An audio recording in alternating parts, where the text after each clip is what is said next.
মুন্সিগঞ্জ পৌরসভার গুরুত্বপূর্ণ সড়কের মধ্যে অন্যতম একটি সড়ক হচ্ছে জেলা পরিষদ আইনজীবী কবরস্থান থেকে কাটাখালী সড়ক।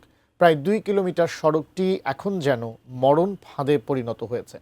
এ বিষয়ে বিস্তারিত জানাতে যুক্ত হচ্ছেন প্রতিনিধি ভবতোষ চৌধুরী নূপুর।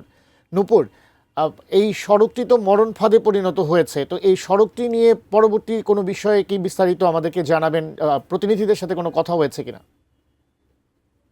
মুন্সিগঞ্জ পৌরসভা প্রায় 11 বর্গ কিলোমিটারের এই পৌরসভাটি। এই পৌরসভা কিন্তু গত 1.5 বছর যাবৎ কিন্তু আপনার এই পৌরসভার বিভিন্ন সড়কগুলা কিন্তু খুব বেহাল অবস্থা। যাবৎ এই ভাঙ্গাচুরা অবস্থায় কিন্তু মানুষ এই বেহাল সড়ক দিয়ে চলাফেরা করছে এবং প্রতিনিয়তই ঘটছে নানা ধরনের দুর্ঘটনা।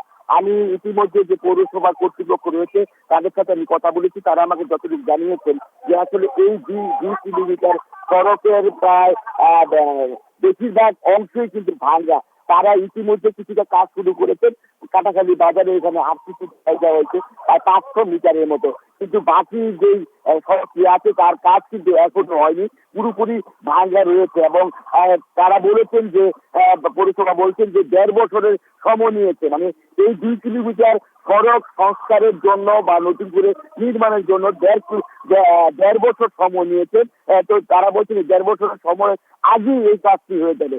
আসলে পূর্বে 1.5 বছর এবং বর্তমানে যে 1.5 বছর সময় নেওয়া যে 1.5 বছর সময় নেওয়া হয়েছে, আসলে এই মিলে 3 বছর মানুষ কিন্তু এখানে চলাচলতে কিন্তু নাভিশ্বাস উঠে গেছে, এরকম একটি পরিস্থিতি রয়েছে।